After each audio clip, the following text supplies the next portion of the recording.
De retour pour cet hebdo TST Radio, on va parler de l'influence de la musique sur les points de vente en commerce avec Vanessa. Bonsoir Fabien, bonsoir tout le monde. Ça Bonsoir, ça va et toi? Bah ouais, je voulais faire un petit clin d'œil au sol de l'opération commerciale la plus vieille et la plus connue de la Terre. Savoir un petit peu, hormis ces grosses réductions dès le début maintenant, qu'est-ce qui fait en sorte que vous achetez plus dans les points de vente, et ce peu importe le produit.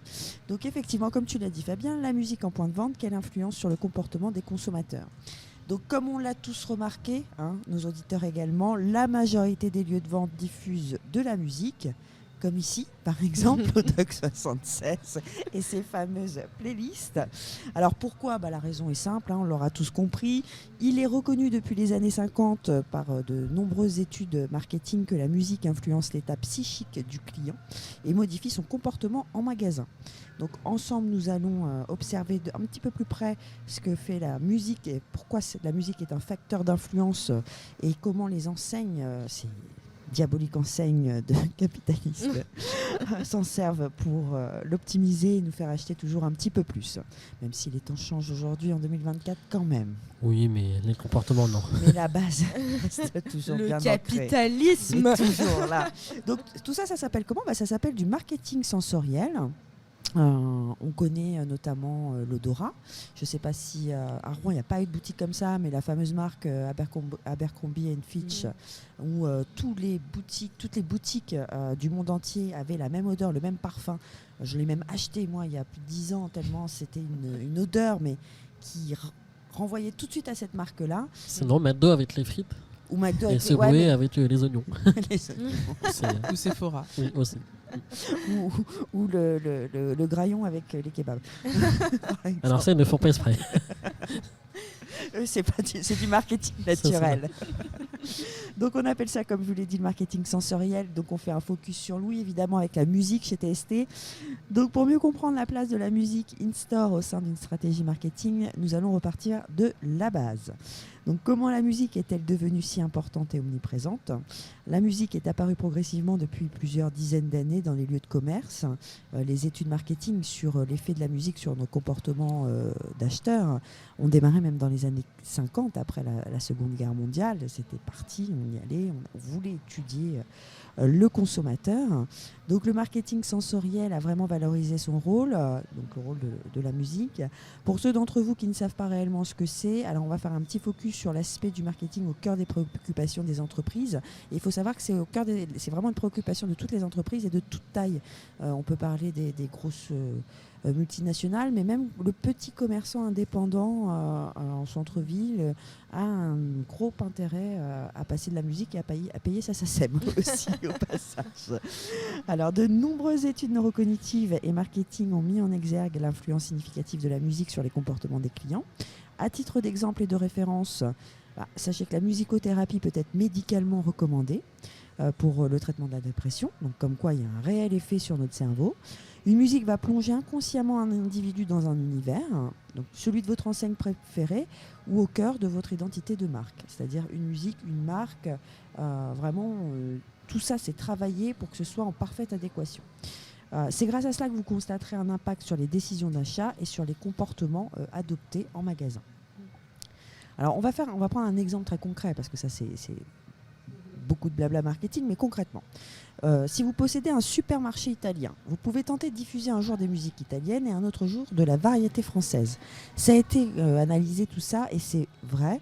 Ça peut paraître insignifiant car effectivement le consommateur à la base il se rend dans votre supermarché italien pour répondre à un besoin, il cherche un produit en mozzarella di bufala par exemple. Donc il a juste besoin de ça, il n'a pas besoin d'avoir de la musique italienne dans la boutique. Mais on a quand même remarqué que le fait de lui créer une expérience avec, en plus de la vue, des senteurs, donc de l'odorat, et plus l'ouïe avec la musique italienne qui nous France qui nous fait voyager directement en Italie, et ben on va aller acheter un petit peu de basilic et puis un petit peu d'huile machin, puis un petit truc et puis un petit machin, et au final, et ben le panier moyen est beaucoup plus élevé que s'il avait acheté que sa mozzarella di bufala. On a déjà des moustiques fin janvier, c'est bizarre. Changement climatique. C'est le changement climatique. Les dogs 76 surchauffés. Oh là là là, ça ne va plus. Non mais moi ils aiment bien me piquer. Alors, donc on crée une ambiance, on fait voyager son consommateur. L'environnement, comme je vous l'ai dit, l'incite à rester aussi plus longtemps, il vit une expérience, et ça là impactera directement sur sa décision d'achat. Donc bien entendu, cela s'applique à tous les secteurs. Voilà. Et quand on met de la musique française dans un supermarché italien, et ben le panier moyen, il est beaucoup plus petit. On va juste acheter sa mozzarella parce que c'est pas cohérent en fait, tout simplement. Ils nous aiment pas aussi. En plus, ils nous aiment pas. Surtout depuis Zizou. Alors, un peu plus sérieux, un peu plus cadré, là, une vraie étude où on a analysé tout un peu comme une étude clinique dans le milieu scientifique. Des chercheurs ont établi un lien entre la musique haut de gamme et l'offre de produits pour voir si les clients associaient une musique plus chère à une volonté de payer plus cher pour un produit. Et bien, ils l'ont fait. Voilà.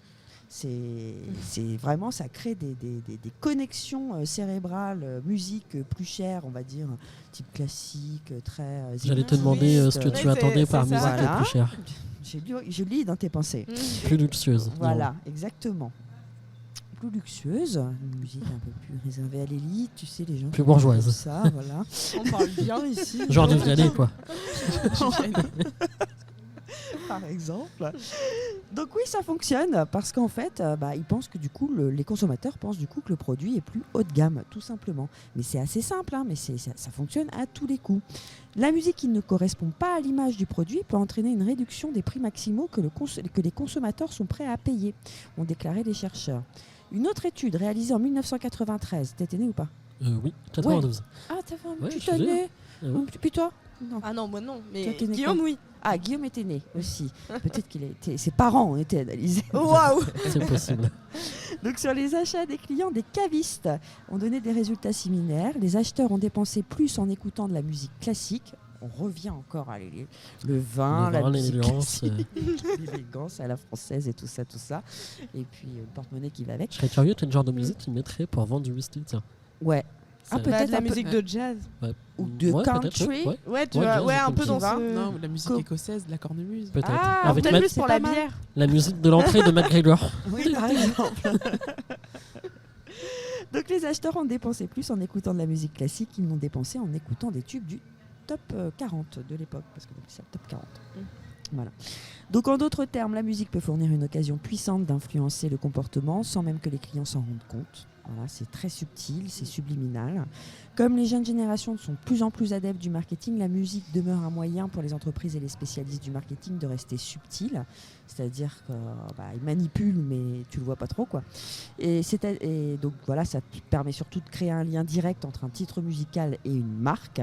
Et je vais finir avec 2 exemples, parce que j'ai le droit de citer des marques, et puis c'est une grosse entreprise de la région, donc on va faire ça va être pour le côté local. Il y a la chanson Glorious d'Andreas Johnson pour Nutella. Donc impossible d'entendre cette musique sans penser aux campagnes très axées feel good de la marque Nutella.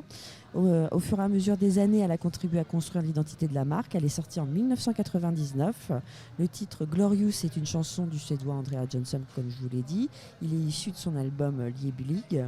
Alors, ça a été repris par Nutella en 2004 et Glorious fera, grâce à la marque, son grand retour dans le classement français à la 16e place, un bien meilleur palmarès qu'à sa sortie 4 années plus tôt. Donc, les entreprises s'en servent, mais ça sert aussi au titre d'artistes pour avoir beaucoup plus de visibilité, beaucoup plus d'écoute. Les labels se battent pour apparaître sur les pubs, notamment sur les pubs de voitures pour le rock, C'est par ce que exemple. j'allais dire. Exactement. Dacia avec...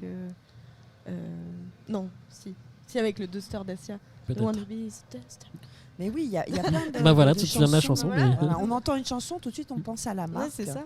C'est assez puissant comme connexion cérébrale, allons-nous dire. Et je vais finir avec le deuxième exemple, c'est I Like It Like That de Pete Rodriguez, qu'on ne connaissait pas, mais qui a été repris donc, pour la pub Orangina. Et, donc, il s'agit sans aucun doute de la publicité la plus barrée de l'époque. Dans la campagne lancée en 2007, des biches en bikini échancrées se trémoussant devant des ours tout émoustillés. C'est sympa. Sur les notes de I Like It Like That de Pete Rodriguez. Donc on était un peu dans le soleil, la couleur Le d'Orangina. soleil. Hein, les biches pour le côté français qui se L'exotisme. dandinent sur de la salsa. On y est. là, Impossible d'oublier. c'est- J'imagine trop la réunion marketing. là, Ah c'est- ouais, ça devait être sympa ce qui se prenait. Hein. Elle était bonne, la drogue. Donc, grâce à son originalité, elle a rencontré un succès fou auprès des téléspectateurs, évidemment, qui sont certainement restés bouche bée devant leur écran au premier visionnage.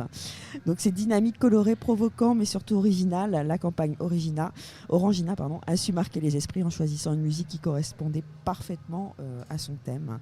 Bravo, Orangina. Et n'oubliez pas de secouer parce que sinon la pub elle reste en bas. Quoi. On y est à C'est fond. pas bon. Voilà, donc c'était le lien entre la musique et le comportement des consommateurs en point de vente. Merci Vanessa. Merci à vous.